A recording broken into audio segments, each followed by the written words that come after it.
Hi everyone, it's Cage Taylor from The Nocturnal. So Anna Kendrick is passing the torch to William Jackson Harper for the new season of Love Life on HBO. Will plays a character named Marcus, who the show's creator Sam Boyd is here to talk about. We will also be joined by the other showrunners of the series. Bridget Bedard, I'm an EP and one of the three showrunners. Hi, I'm Rachelle Williams. I'm co-showrunner and EP. So, what were your goals for this season? To make a good show, to make a watchable. I was gonna say to not suck. Episodes. Yeah, pretty much. That's always the goal. Just don't want to suck.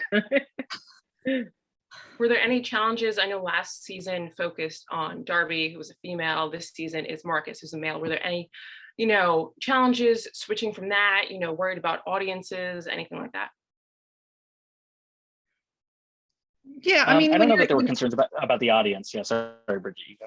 Oh yeah, no, go ahead. I was just gonna say, like, there's always, whenever you're saying like somebody's in a completely different decade of their life, different gender, different race, like it's a different experience. So like obviously there are challenges in getting into a different point of view, and from assembling the writer's room to like breaking the stories.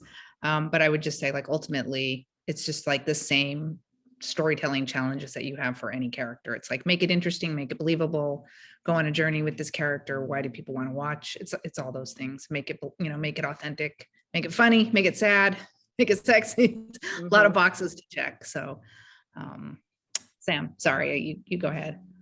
No worries. Yeah, no, and Rachel, I don't know if you had anything to say, so sorry if I'm cutting anyone else off, but yeah, I was just going to say, to part of your question, there wasn't a lot of concern about different audiences, because I think ultimately really what the show is about, and kind of the idea from the beginning, was to follow a new character every season and to tell their story as authentically as possible, and kind of make each season a self-contained character study before kind of moving on to someone else in this sort of shared universe. That ultimately it's characters who are superficially different, but it's really just a show about how much everyone has in common, and just what it's just that anyone can watch it, because it's just about what it feels like to try to love people, and to try to have things line up, and to try to be happy, and to sort of figure out how to be a person, and how does personal development kind of weave in and out of one's romantic life and all of that stuff. And was there any reason why like Marcus was the one to focus on this season? Is there any reasons the order? I know Sam just loves Will. I know he's like the first choice, and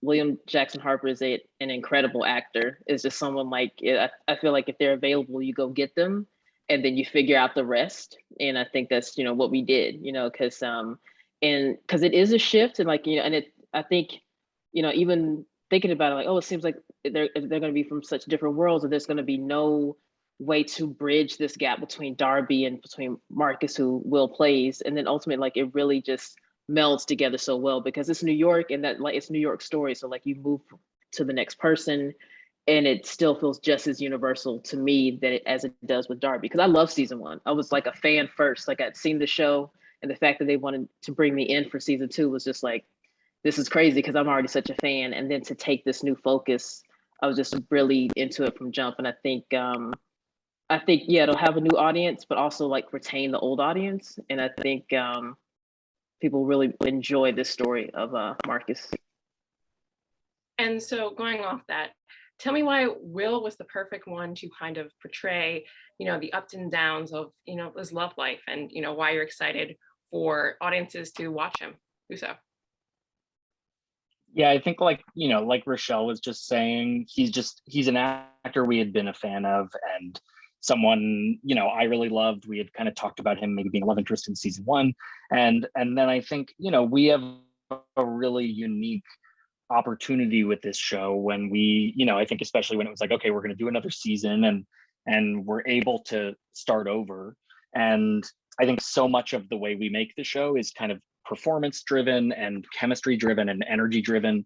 And so, it really becomes about the casting. And I think with Will being just like such a kind of again, an incredill actor, but he's so funny, he's so charming, and just someone that we were all excited about the idea of, like, oh, a romantic comedy starring Will would be incredible. And then it was kind of just honestly about the flip of kind of what you were asking about, which is not why was he the perfect person for this role, but who is the character that this actor, that we can, what's the season and what's the story that we can build around this incredible guy who we know people would be excited to see and do the quality of his performance justice. Yeah, you hit my next question a little bit. So what is Marcus like, and how, what is the crossover between Marcus and Will? Like, what parts of Marcus would you say, like, you catered around what Will is like? Well, I would say, Marcus is a man in his 30s, still finding himself and still figuring out ways to be authentic and not try to make everyone happy. He is, it kind of starts the season as a people pleaser, and just like, and then makes this change to like really be self-assured, and that's just, in general way speaking. And Will ultimately is very self-assured, I think, but also like actors still has could still be neurotic. And I think, as any artist or performer, like there's that little bit of doubt that creeps out, but ultimately we have to carry ourselves as if we have it together. And I think that's part of many characters. And so you'll see that in Marcus of like, I kind of have to fake it till I make it a little bit. And then by the end of the season, hopefully he's not faking it so much anymore. And like, he really, so it's like, okay, this is who I am, I accept that. So I think that's kind of the crossover, just like trying to, Will just have so much swagger and confidence. And like, so Marcus has that, but the character kind of has to pretend that he has that because he's in his head a lot. Mm-hmm. And then, so tell me about the other castmates. So you have Keith David, his voice is legendary. We have Jessica Williams, you have Punky, you have comedian CP. What was it like, casting them and, working with them? Also great. Go ahead, Bridget. Well, I was going to say we could not have been more lucky. It's just such an incredible cast. And like both of these guys were saying with Will, it's also true with Jessica and Punky and all the different actors that we sort of, as we got to know them, we just kind of built the characters around them as well, so that they kind of infused our writing with just kind of their personalities and their subtleties. And it was like just amazing. They're all so funny and just so talented. They made our life really very easy.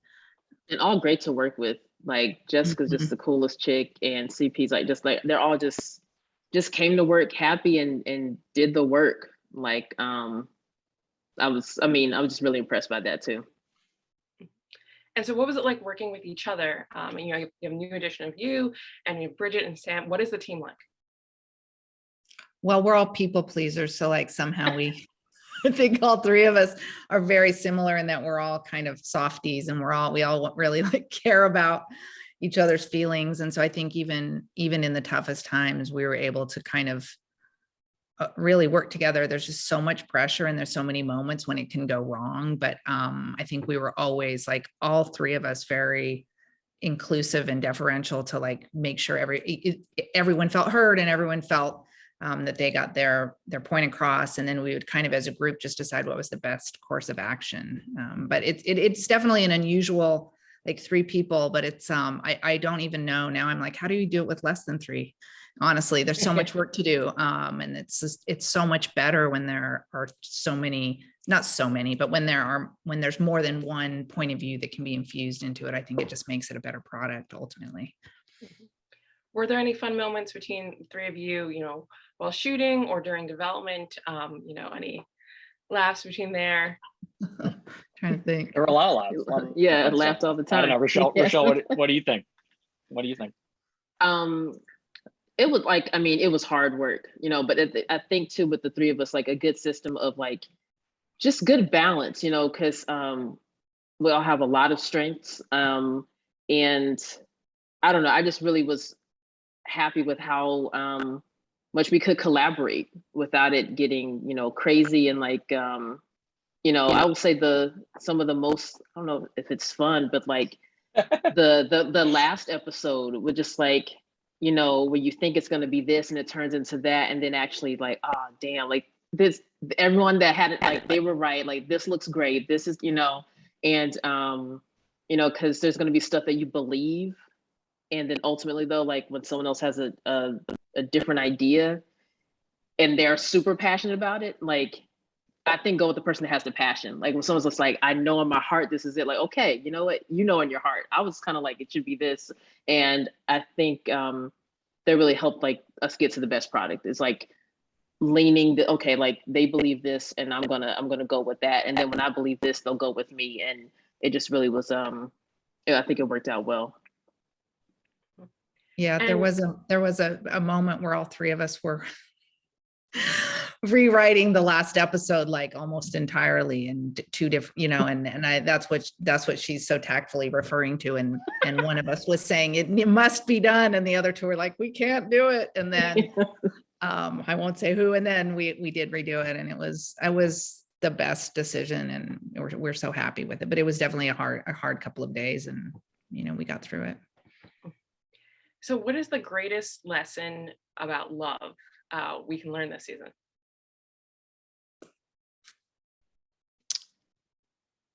I think trust your That's a good instincts. I think trust your instincts. And it's never too late to make the right choice, you know?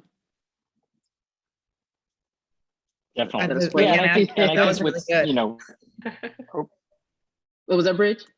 I said I can't add to that. That was really good. Okay, good. And no, it's so, perfect. and what parts of this story do you feel like audiences will relate to most? Which what? Which parts of Hopefully, the season? all of it. Yeah. Every second.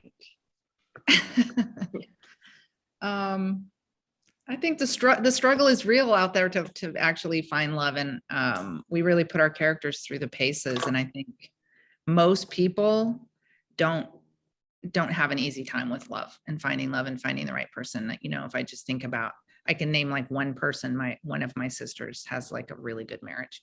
Other than that, like I can't think of that many. Like I mean, I know a lot of people have good marriages, but they didn't get there easily, I guess is the point. Right. And I think that people really relate to that because it's hard. But everyone, that's another thing. Yeah, it's hard. It's work. It's work. It's hard work to like stay in love and to maintain it.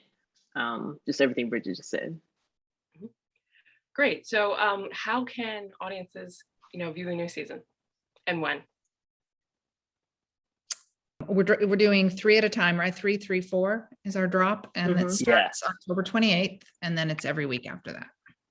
On HBO Max, if they didn't know that already.